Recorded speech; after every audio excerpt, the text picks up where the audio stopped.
Hi friends, അപ്പോൾ മറ്റൊരു പുതിയ വീഡിയോയിലേക്ക് എല്ലാവർക്കും സ്വാഗതം. അപ്പോൾ എല്ലാവർക്കും സുഖമാണല്ലോ? എനിക്കിത് അവിടെ സുഖമാണ് കേട്ടോ. അപ്പോൾ ഇന്നൊരു ഡേ ഇൻ മൈ ലൈഫാണ്. എൻ്റെ ഇന്നത്തെ ഒരു ദിവസം രാവിലെ എണീറ്റ് നേരെ വന്ന് വാതിലൊക്കെ തുറന്ന് ജനലൊക്കെ ഒന്ന് തുറന്നിട്ട് ഒന്ന് പോസിറ്റീവ് എനർജിയൊക്കെ ഒന്ന് കയറട്ടെ എന്ന് വിചാരിച്ചിട്ടേ കുറച്ച് നേരം അവിടെ ജനലിൻ്റെ അവിടെ ഇങ്ങനെ നിൽക്കും. ആരെങ്കിലും അവിടെ അപ്പുറത്ത് ഇങ്ങനെ നോക്കിയാൽ കാണുമല്ലോ, ആരെങ്കിലും അതിൽ കൂടെ പോകണ്ടോ വരുന്നുണ്ടോ എന്താ ചെയ്യുന്ന ആൾക്കാർ നോക്കി അവിടെ കുറച്ച് നേരം നിന്നിട്ടാണ് നേരെ അടുക്കളയിൽ പോയിട്ട് ചായ വെച്ച് കുറച്ച് നേരം സിറ്റ് ഔട്ടിലിരുന്ന് കുടി കഴിഞ്ഞിട്ടാണ്. അപ്പോഴേക്കും സിറ്റ് ഔട്ടിലിരുന്ന് കുടിക്കുമ്പോൾ തന്നെ മീൻകാരൻ ചേട്ടൻ വന്നിട്ടുണ്ടായിരുന്നു. അപ്പോൾ സിലോപ്പിയ മാത്രമേ ഉള്ളൂ, വേറെ മീനൊന്നും ഇല്ല എന്ന് പറഞ്ഞപ്പോൾ ശരി എന്ന് പറഞ്ഞിട്ട് അതൊരു കിലോ വാങ്ങി. എന്നിട്ട് ഏട്ടൻ എനിക്കതൊക്കെ ഒന്ന് കട്ട് ചെയ്ത് തന്നിട്ടുണ്ടായിരുന്നു. ഈ ഏട്ടൻ മീൻ അവർ കട്ട് ചെയ്ത് തരില്ല, അപ്പോൾ നമ്മൾ തന്നെ കട്ട് ചെയ്യണം. അപ്പോൾ ഏട്ടൻ മീൻ കട്ട് ചെയ്യുമ്പോഴേക്കും ഞാൻ കുറച്ച് വെണ്ടയ്ക്ക പുളി ഉണ്ടാക്കാമെന്ന് വിചാരിച്ചു. ഇന്ന് അങ്ങനെ കാര്യമായ ഒന്നുമില്ല, സിമ്പിളായിട്ട് തന്നെ ഇന്നത്തെ ലഞ്ച് തട്ടിക്കൂട്ടാലോ എന്ന് വിചാരിച്ചിട്ട്.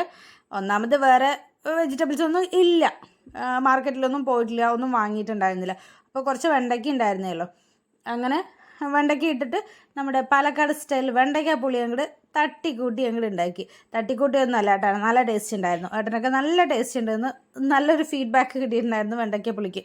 അപ്പോൾ വെണ്ടയ്ക്ക പുളി 2 ദിവസം ഉണ്ടായിരുന്നു. ഏട്ടൻ മാത്രമേ, പൊതുവേ എനിക്ക് വെണ്ടയ്ക്ക സാമ്പാർ വെച്ചാലും വെണ്ടയ്ക്ക പുളി വെച്ചാലും എനിക്കിഷ്ടമല്ല കേട്ടോ. എന്താണോ എന്തോ വെണ്ടയ്ക്കയും ഞാനും ശത്രുവാണ്. കാരണം എന്താണെന്ന് വെച്ചാൽ എൻ്റെ വീട്ടിൽ മിക്കവാറും ഒന്നരാടം വെണ്ടയ്ക്ക ഉണ്ടായിരുന്ന ഒരു സമയം ഉണ്ടായിരുന്നു. വെണ്ടയ്ക്കയും പയറും മാത്രമായിരുന്നു, ഒന്നരാടം വെണ്ടയ്ക്കയും പയറായിരുന്നു. അങ്ങനെ വെണ്ടയ്ക്ക കഴിച്ച് ഞാൻ വെറുത്തിട്ടാണ് വെണ്ടയ്ക്ക കറി ഇഷ്ടമല്ലാണ്ടായത് കേട്ടോ. അതായത് നമ്മൾ പാടത്ത് ഇങ്ങനെ കുത്തിയിടുമല്ലോ, പയറും വെണ്ടയ്ക്കയൊക്കെ ഇങ്ങനെ കുഴിച്ച് കുത്തിയിടുക എന്ന് പറയും, പാടത്ത് വരുമ്പത്ത് കുത്തിയിടുക എന്ന് പറയും. അപ്പം അങ്ങനെയൊക്കെ ഉണ്ടാക്കിയിട്ടേ വീട്ടിലെപ്പോഴും വെണ്ടയ്ക്ക കറിയും തുവരമണിയും ഇങ്ങനെ എല്ലാം ഉണ്ടാവും. അതുകൊണ്ട് വെണ്ടയ്ക്ക എനിക്കിഷ്ടമല്ല. ഏട്ടനാണെങ്കിൽ വെണ്ടയ്ക്ക കറി ഇഷ്ടമാണ്, വെണ്ടയ്ക്ക പുളി ഇഷ്ടമാണ്. പുളിയും കറികളൊക്കെ അത്യാവശ്യം ആൾക്ക് ഇഷ്ടം തന്നെയാണ്. അങ്ങനെ വെണ്ടയ്ക്ക കറിയായിട്ട് വെണ്ടയ്ക്ക പുളിയായിട്ട് അതിലൊന്ന് കടുക് പൊട്ടിച്ചിട്ടുണ്ട്. ഞാനങ്ങനെ എപ്പോഴും കടുകൊന്നും പൊട്ടിക്കാറില്ല, ഇന്ന് എന്തായാലും വീഡിയോ എടുക്കാറില്ല എന്ന് വിചാരിച്ചിട്ട് ഒന്ന് സിമ്പിളായിട്ട് കടുകൊന്ന് പൊട്ടിച്ചിട്ടുണ്ട് കേട്ടോ. അങ്ങനെ ഗ്യാസ് ഓഫ് ചെയ്തിട്ട് ഇപ്പോഴത്തെ ഗ്യാസിൽ നല്ല വെളുത്തുള്ളിയൊക്കെ ഇട്ട് നന്നായി കടുകൊക്കെ പൊടിച്ച് കറിവേപ്പിലേക്ക് ഇട്ടിട്ട് നന്നായി ഒന്ന് കടുക് തളിച്ചെടുക്കുന്നുണ്ട്. അത് കഴിഞ്ഞിട്ട് ബ്രേക്ക്ഫാസ്റ്റ് ഉണ്ടാക്കിയിട്ടില്ല, ബ്രേക്ക്ഫാസ്റ്റ് ഉണ്ടാക്കണം. അതും സിമ്പിളായിക്കോട്ടെ എന്ന് വിചാരിച്ചിട്ട് ബ്രേക്ക്ഫാസ്റ്റ് ഉണ്ടാക്കുകയാണ്. ഇത് കടുക് ഇങ്ങനെ പൊട്ടിച്ചെടുക്കണമല്ലോ. കറിവേപ്പിലയൊക്കെ ഫ്രിഡ്ജിൽ കുറേ നാളായിട്ട് ഇരിക്കാൻ തുടങ്ങിയ കറിവേപ്പിലയാണ്, ഇന്നും കേടുവന്നിട്ടില്ല, കടയിൽ നിന്ന് കൊണ്ടുവന്നാണ്. അത് ഞാൻ അങ്ങനെയാണ് സ്റ്റോറേജ് ചെയ്തിരിക്കുന്നത്, അതുകൊണ്ട് അത് കേട് വന്നിട്ടില്ല. 1-2 മാസമായിട്ടുണ്ടാവും തോന്നുന്നു കറിവേപ്പില ഫ്രിഡ്ജിലിരിക്കാൻ തുടങ്ങിയിട്ട്. ആവശ്യത്തിന് മാത്രമല്ല, അധികമൊന്നും കറിവേപ്പില ഇടാറില്ല ഞാൻ, ആവശ്യത്തിന് മാത്രം കുറച്ച് ഇടുള്ളൂ. പിന്നെ അത് കഴിഞ്ഞിട്ട് കുറച്ച് പാത്രം കഴുകാൻ ഉണ്ട്, പിന്നെ മീൻ കഴുകിയ കത്രിയൊക്കെ. ഏട്ടൻ അതൊക്കെ ഒന്ന് വെട്ടി തന്നും കൊണ്ട് പോയി. പക്ഷേ ഏട്ടൻ വെട്ടി തന്നു മാത്രമേ ചെയ്തുള്ളൂ, കഴുകിയില്ല. ഞാൻ കഴുകിയെടുക്കാമെന്ന് പറഞ്ഞിട്ട് പാവം അത്ര നേരം അവിടെ ഇരുന്ന് മുഷിഞ്ഞതല്ലേ, ഇനി കഴുകിയും കൂടെ എടുപ്പിച്ച് ഞാനിങ്ങനെ അതിന് പഴിയെടുക്കണ്ടല്ലോ എന്ന് വിചാരിച്ചിട്ട് ഏട്ടൻ കൈ കഴിയിട്ട് കുളിക്കാൻ പോക്കോ, ഞാൻ മീനിൻ്റെ ബാക്കിയുള്ളതൊക്കെ ഞാനൊന്ന് വൃത്തിയാക്കി എടുക്കാം, നമുക്ക് മുളക് തിരുമ്പാൻ വരഞ്ഞെടുക്കണമല്ലോ, അപ്പോൾ അതിനുള്ളതൊക്കെ ഞാൻ ചെയ്യാമെന്ന് പറഞ്ഞിട്ട് ഞാനാണ് ബാക്കി ചെയ്യുന്നത്. കുട്ടികളെ രാവിലെ അവന്മാരനെ എണീപ്പിച്ച് കുളിക്കാനും റെഡിയാവാനൊക്കെ പറഞ്ഞിട്ടുണ്ട് കേട്ടോ. അവരുടെ കാര്യങ്ങൾ അവർ കുളിച്ച് റെഡിയായി വൃത്തിയായിരിക്കും. പിന്നെ ബ്രേക്ക്ഫാസ്റ്റ് നമ്മൾ ഉണ്ടാക്കി കൊടുക്കുക വേണ്ടു. വരികുട്ടി മാഗി എന്തെങ്കിലും ഉണ്ടാക്കി തന്നാൽ അങ്ങനെ ഇങ്ങനെ എന്നൊക്കെ പറഞ്ഞാൽ മാഗിക്ക് വെയിറ്റ് ചെയ്യുന്നുണ്ടായിരുന്നു. ശരി, അവനെ മാത്രമല്ല ഞങ്ങൾക്ക് ഇന്ന് മാഗി ആക്കാമെന്ന് പറഞ്ഞിട്ട് ഞങ്ങളുടെ ഇന്നത്തെ ബ്രേക്ക്ഫാസ്റ്റ് സിമ്പിളാണ് പറഞ്ഞില്ലേ, മാഗിയിലാണ്. പിന്നെ കുഞ്ഞാറ്റ് പിന്നെ രാവിലെ കഴിക്കാൻ തറവാട്ടിലാണല്ലോ പോവാറ്. അപ്പോൾ അതെ ആശാൻ കഴിക്കാൻ പോവുകയാണ് കേട്ടോ. ഇവിടെ ഞാൻ എന്തെന്നെ ഉണ്ടാക്കിയാലും ആൾ രാവിലത്തെ ബ്രേക്ക്ഫാസ്റ്റ് അവിടെ അച്ചമ്മയുടെ അടുത്തു നിന്നാണ്. അച്ചമ്മ എടുത്തു കൊടുത്ത് കഴിക്കാൻ കൊടുത്ത് എന്നിട്ട് ആ പാത്രമൊക്കെ വാങ്ങി കഴുകി വെച്ച് എല്ലാം ചെയ്ത് കൊടുക്കുന്നതാണ് കുഞ്ഞാറ്റിൻ്റെ വാദം. അതേ കുഞ്ഞാറ്റ പോകാൻ റെഡി ആയിട്ടുണ്ട് കേട്ടോ. കഴിച്ച് വന്നിട്ട് പിന്നെ പോകാൻ റെഡി ആയിട്ടുണ്ട്. അവിടെ ആകുമ്പോൾ അതിന് ഇഡലിക്കും സാമ്പാറിനും, ഇഡലിയാണെങ്കിൽ സാമ്പാറും ചമ്മന്തിയും ചട്നിയും എല്ലാം ഉണ്ടാവുന്നതാണ്. ഇവിടെ ആകുമ്പോൾ ഞാൻ എന്തെങ്കിലും ഒരെണ്ണം അല്ലേ ഉണ്ടാക്കുകയുള്ളൂ എന്നുള്ള പരാതി കൊണ്ടാണ് അച്ചമ്മയുടെ അടുത്ത് തന്നെ കഴിക്കാൻ പോകണം. പിന്നെ വലിയ കുട്ടിയായി എന്നാണ് കുട്ടിയുടെ വാദം. ഓട്ടോയിൽ പോകാൻ പറയുമ്പോൾ ഓട്ടോയിൽ പോവില്ലെന്ന് പറഞ്ഞ് ഇത്തവണ വാശി പിടിച്ചിട്ട് ആശാൻ ബസ്സിനാണ് സ്കൂളിൽ പോണത്. സൈക്കിളിൽ പോയിട്ട് കടയിൽ കൊണ്ടുപോയി സൈക്കിൾ നിർത്തിയിട്ട് പിന്നെ ആൾ ബസ് കയറി പോവും. പിന്നെ ദേ എല്ലാ കുട്ടികളും എല്ലാ വീട്ടിലും ഞാൻ പറഞ്ഞില്ലേ, നമ്മുടെ നാട്ടിലെ എല്ലാ വീട്ടിലും കുട്ടികളുണ്ട്. അതുകൊണ്ട് എല്ലാ കുട്ടികളും സ്കൂളിൽ പോകാൻ വേണ്ടി ഈ മുക്കിലാണ് റെഡിയായി വരിക. ബസ് ഇവിടെയല്ലേ തിരിയുള്ളൂ, 2-3 ബസ് വരും, ഓട്ടോ എല്ലാം ഉണ്ട്. അപ്പോൾ കുട്ടികളെല്ലാവരും റെഡിയായി വന്ന് നിൽക്കുകയാണ്. ഓരോരോ സെക്ഷൻ പിള്ളേരായിട്ട് ഇങ്ങനെ ഓരോ സ്കൂൾ ബസ് ഫസ്റ്റ് വരുന്നത് അങ്ങനെ പോയിക്കൊണ്ടിരിക്കുകയാണ്. പിന്നെ കുഞ്ഞാറ്റ പോയിട്ടാണ്, വരിക്കുട്ടിയുടെ ഓട്ടോ കുറച്ച് പതുക്കെ വരുള്ളൂ. കുഞ്ഞാറ്റ പോയതിന് ശേഷമാണ് ഞാൻ ബ്രേക്ക്ഫാസ്റ്റ് ഉണ്ടാക്കാൻ വന്നിരിക്കുന്നത് കേട്ടോ. തട്ടിക്കൂട്ട് മാഗി തന്നെയാണ്. പെട്ടെന്ന് തന്നെ മാഗി ഉണ്ടാക്കി, ഇത് വരിക്കുട്ടിക്ക് കൊടുക്കാനുള്ള മാഗിയാണ്. എനിക്ക് ഏട്ടനും കുറച്ചും കൂടെ കഴിഞ്ഞിട്ട് ഞങ്ങൾ കഴിക്കാൻ പോകുമ്പോൾ ചൂടോടെ ഉണ്ടാക്കാമെന്ന് പറഞ്ഞിട്ട് വരിക്കുട്ടിക്കുള്ളത് ഉണ്ടാക്കുന്നുണ്ട്. അതിൻ്റെ കൂട്ടത്തിൽ തന്നെ ഞാൻ മീൻ നല്ലോണം മാരിനേറ്റ് ചെയ്ത് വെക്കുകയാണ് കേട്ടോ. മുളക് പൊടിയും മല്ലിപ്പൊടിയും മഞ്ഞൾപ്പൊടിയും ഉപ്പും പിന്നെ ഫിഷ് മസാല വാങ്ങിയിട്ടുണ്ടായിരുന്നു, അതും കുറച്ച് ഇടുന്നുണ്ട്. എന്നിട്ട് നന്നായി അതിൻ്റെ ഉള്ളിലൊക്കെ തിരുമ്പി കൊടുത്തിട്ട് ഫ്രിഡ്ജിലേക്ക് മാറ്റട്ടെ. എന്നിട്ട് വരിക്കുട്ടിയുടെ സ്കൂളിലേക്കൊന്നും പോകാനുണ്ട്, അത് ഞാൻ വഴിയേ പറഞ്ഞു തരാം. അങ്ങനെ ദേ മസാല തിരുമ്പി മീനൊക്കെ ഫ്രിഡ്ജിലേക്ക് പോവുകയാണ്, ഫ്രിഡ്ജിന്നേ. അങ്ങനെ ദേ അപ്പോഴേക്കും മസാലയൊക്കെ തിരുമ്പി കഴിഞ്ഞ് വരിക്കുട്ടിക്ക് കഴിക്കാനൊക്കെ കൊടുത്ത് കഴിയുമ്പോഴേക്കും വരിക്കുട്ടിയുടെ ഓട്ടോ കീ പറഞ്ഞ് വരാൻ തുടങ്ങി. പിന്നെ പെട്ടെന്ന് തന്നെ വരിക്കുട്ടിയുടെ ബാഗ് എടുത്ത് വരിക്കുട്ടി ഓടി.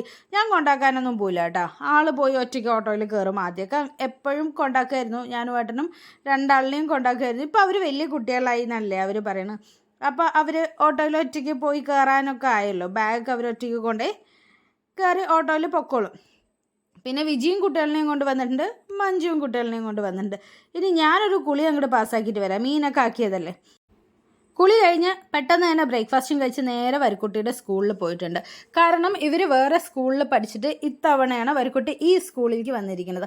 അപ്പോൾ ഇവരുടെ ഫ്രണ്ട്സ് എല്ലാവരും ഒരു ക്ലാസ്സിൽ പെട്ടു, വരിക്കുട്ടിയും വേറൊരു കുട്ടി മാത്രം വേറെ 2 ക്ലാസ്സിലാണ് പെട്ടത്. അപ്പോൾ ഇവർക്ക് 5 പേരും ഒരു ഗ്യാങ് ആണ്. ഇവർ കുട്ടികൾ 5 പേര് മാത്രമല്ല, നമ്മൾ പാരൻസും 5 പേരും ഒരു ഗ്യാങ് ആയിട്ട് തന്നെയാണ് നിൽക്കുന്നത്. അപ്പോൾ ഇവരെ പിരിപ്പിക്കാൻ നമുക്ക് മനസ്സില്ല. അതുകൊണ്ട് ഞാനും ഏട്ടനും കൂടെ വേറൊരു കുട്ടിയുടെ അവരുടെ പാരൻസും കൂടെ വന്ന് പറഞ്ഞ് ഞങ്ങൾ എല്ലാവരെയും കൂടെ ഒരു ക്ലാസ്സിലാക്കാൻ വേണ്ടിയിട്ട് പോയതാണ്. അത് കഴിഞ്ഞ് പോയി വന്നിട്ട് വരുന്ന വഴിയിൽ പൂളക്കിഴങ്ങ് കണ്ടപ്പോൾ പൂളക്കിഴങ്ങും വാങ്ങി അതിൽ കുറച്ച് മുരിങ്ങയിലിട്ട് കറിയും വെച്ചു. പിന്നെ മീൻ വറുക്കാനുള്ളതും കൂട്ടി ഞങ്ങൾ ലഞ്ചും കഴിച്ചു കേട്ടോ. പിന്നെ കുറച്ച് നേരം കഴിഞ്ഞ് ഞങ്ങൾ കഴിച്ചു കഴിഞ്ഞതിന് ശേഷമാണ് മനോജ് വരുന്നത്. മനോജ് എന്ന് പറയുമ്പോൾ നമ്മുടെ സ്വന്തം അളിയനാണ്. മഞ്ജു ഇല്ലേ, ഏട്ടൻ്റെ അനിയൻ്റെ ഭാര്യയുടെ ഏട്ടനാണ് മനോജ്. അവനാണ് നമ്മുടെ ഫുൾ ഇലക്ട്രീഷ്യൻ എല്ലാം. നമ്മുടെ ഇലക്ട്രീഷ്യനുമാണ്, നമ്മുടെ അളിയനുമാണ്. അങ്ങനെ മനോജ് വന്നു എന്ന് അറിഞ്ഞ ഉടനെ മനോജിൻ്റെ അളിയനും അതായത് ഏട്ടൻ്റെ അനിയനാണ് കേട്ടോ, ചെറുതിനെ എടുത്തിട്ട് വന്നിരിക്കുകയാണ്. ഇതേ കണ്ടോ, മാമൻ വന്ന സന്തോഷമാണ്. ഇയാളുടെ മാമനാണ് കേട്ടോ. അങ്ങനെ എന്തിനാ വന്നതെന്നല്ലേ, നമ്മൾ ഫാൻ വാങ്ങിയിട്ടുണ്ടായിരുന്നു, ഹീറ്റർ വാങ്ങിയിട്ടുണ്ടായിരുന്നു എന്നൊക്കെ പറഞ്ഞല്ലോ. അപ്പോൾ അതൊക്കെ ഒന്ന് ഫിറ്റ് ചെയ്യാൻ വേണ്ടിയിട്ടാണ് വന്നിരിക്കുന്നത്. മനോജിനെ അറിയുള്ളൂ ഇവിടെ ഏതൊക്കെ സ്വിച്ച് ഏതിൻ്റെയൊക്കെയാണെന്നുള്ളത്. ഇപ്പോഴും എനിക്കൊന്നും അറിയില്ല കേട്ടോ, എനിക്ക് ഏട്ടനൊന്നും അറിയില്ല. അപ്പോൾ ഏതൊക്കെ സ്വിച്ച് എവിടെയാണെന്നുള്ളതും എങ്ങനെയൊക്കെയാണ് വയറിങ് കൊടുത്തിരിക്കണം എന്നുള്ളതൊക്കെ മനോജിനെ അറിയുള്ളൂ. അപ്പോൾ മനോജ് വന്നിട്ട് തന്നെയാണ് ഫാനും ഹീറ്റർ ഫിറ്റ് ചെയ്ത് തന്നെ. ചെറുതേ നമ്മുടെ ബെഡിൽ ചാടിക്കളിക്കും പോലെ കളിക്കുകയാണ്. ഇത് ബെഡ് മാറിയുള്ളത്, പിള്ളേരുടെ ബെഡ് ഇപ്പുറത്തും അപ്പുറത്തും നമ്മൾ മാറ്റിയിട്ടുണ്ടല്ലോ കഴിഞ്ഞ തവണ. അങ്ങനെ ഹീറ്റർ ഫിറ്റ് ചെയ്ത് അതിലെ വെള്ളം ചൂടാവുണ്ടോ എന്നൊക്കെ കുഞ്ഞാറ്റ വന്ന് ചെക്ക് ചെയ്തിട്ട് പോയതാണ്. പിന്നെ അത് കഴിഞ്ഞ് ഫാനൊക്കെ ഫിറ്റ് ചെയ്യണം. 3 ഫാൻ വാങ്ങിയിട്ടുണ്ട്. ഹാളിൽ 2 ഫാനാണല്ലോ, അതിൽ ഒരു ഫാൻ ഇപ്പുറത്തും ഒരു ഫാൻ ഇപ്പുറത്തുമാണ്. അങ്ങനെ അത് മനോജ് ഫിറ്റ് ചെയ്യണം കേട്ടോ. ഒന്നാമത് നമുക്ക് ഹൈറ്റ് കൂടുതലല്ലേ, എങ്ങനെ കയറും, നമുക്ക് റാഡൊന്നുമില്ല. അപ്പോൾ ഡൈനിങ് ടേബിളിൻ്റെ മുകളിൽ ചെയർ വെച്ച് ആ ചെയറിൻ്റെ മുകളിൽ കയറിയിട്ടാട്ടോ മനോജ് പാവം ഇതെല്ലാം ഫിറ്റ് ചെയ്ത് തരുന്നത്.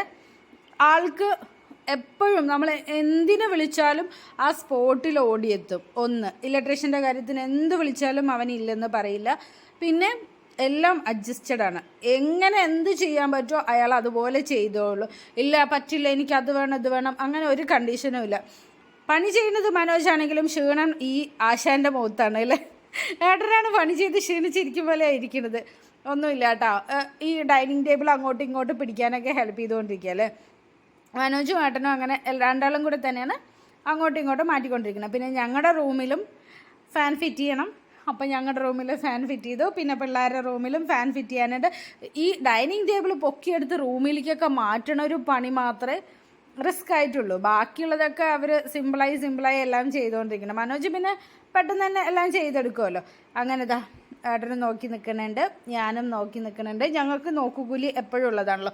പിന്നെ ഇതിൻ്റെ മുകളിൽ കയറുമ്പോഴല്ലേ എന്തൊക്കെ എവിടെയെങ്കിലുമൊക്കെ എടുത്ത് വെച്ചിട്ടുണ്ടോ നോക്കാം. ഞാനിങ്ങനെ പഴയ സാധനങ്ങൾ എന്തെങ്കിലുമൊക്കെ ഒരു ബാഗിലും എന്തെങ്കിലുമൊക്കെ ആക്കിയിട്ട് ഈ നമ്മൾ സൺസൈഡിൻ്റെ മുകളിൽ കൊണ്ടുപോയി വെച്ചിട്ടുണ്ടാവുമല്ലോ, അതൊക്കെ ഒന്ന് ചെക്ക് ചെയ്യാൻ ആളുടെ പണി. നീ എന്തൊക്കെ എടുത്ത് വെച്ചിരിക്കുന്നത്, അതായത് എന്തെങ്കിലും തിരയുമ്പോൾ എന്തെങ്കിലും കാണില്ല എന്നുള്ളൊരവസ്ഥയില്ല. ഞാനിങ്ങനെ അവിടെ ഇവിടെ 4 ദിവസം കിടക്കണ ഞാൻ അപ്പം പെറുക്കി ഒരു ഭാഗത്ത് കൊണ്ടുപോയി വെക്കും.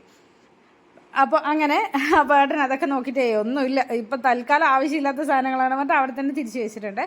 പിന്നെ ദേ കണ്ടല്ലോ, ബാക്ക് ടു ഹോം ആക്കാൻ കുറച്ച് പണി തന്നെയാണ്. ഈ ബോക്സൊക്കെ ഒന്ന് മാറ്റി വൃത്തിയാക്കി അടിച്ചു വാരാനും ഒരുപാട് പണിയുണ്ട്. ഫുൾ അലങ്കോലമാണ്. പിന്നെ ഒരു കുട്ടികളുടെ റൂമിലെ ഫാന് കംപ്ലൈൻ്റ് ഇല്ലാത്ത ഫാനാണ്, കാറ്റ് കുറച്ച് കുറവുണ്ടെന്നേ ഉള്ളൂ. അപ്പോൾ ഏട്ടൻ്റെ വിചാരം എന്താണ്, സിറ്റ് ഔട്ട് അധികം സ്ഥലമില്ല, ചെറിയ സ്ഥലമേ ഉള്ളൂ. അപ്പോൾ സിറ്റ് ഔട്ടിൽ നമ്മൾ ഫാനിനുള്ള ഒരു ഹാങ് കൊടുത്തിട്ടുണ്ട്. അപ്പോൾ ചെറിയ ഫാനേ പറ്റുള്ളൂ എന്ന് പറഞ്ഞിട്ട് ആശാൻ ഇരിക്കുകയായിരുന്നു. ഇതുവരെയും അങ്ങനെ ചെറിയ ഫാനാണ്. അപ്പോൾ ചെറിയ ഫാൻ പിന്നെ എപ്പോഴെങ്കിലും വാങ്ങിയിട്ട് ഫിറ്റ് ചെയ്യാമെന്ന് പറഞ്ഞാൽ, എന്തായാലും ഹോൾഡറൊക്കെ കൊടുത്തിരിക്കുകയല്ലേ, പിന്നെ ചെയ്യാമെന്നുള്ളൊരു ഐഡിയ ആയിരുന്നു. പിന്നെ നോക്കിയപ്പോൾ ഇത് ഹൈറ്റ് ഇങ്ങനെ താഴെയൊക്കെ വെച്ച് നോക്കിയപ്പോൾ കുഴപ്പമില്ല തോന്നി. മനോജ് പറഞ്ഞു, ഇത് എന്താ കുഴപ്പം, ഇതൊരു കുഴപ്പമില്ല, സിമ്പിളായിട്ട് അത് വെക്കാൻ പറ്റും പറഞ്ഞു. അങ്ങനെ സിമ്പിളായിട്ട് സിറ്റ് ഔട്ടിലും ഫാൻ വെച്ചു കേട്ടോ. കുറച്ച് ആഡംബരമൊന്നും അല്ല എങ്കിലും എന്തായാലും ഫാൻ ഉണ്ടല്ലോ, അപ്പോൾ അതൊന്ന് ഇവിടെ ഫിറ്റ് ചെയ്യാമെന്ന് വെച്ച് ഫിറ്റ് ചെയ്തു. പിന്നെ ബാക്കി ഞാനുള്ള പണികളൊക്കെ തീർക്കട്ടെ. വീഡിയോ കണ്ട് ഇഷ്ടപ്പെട്ടുണ്ടെങ്കിൽ ലൈക്ക് ചെയ്ത്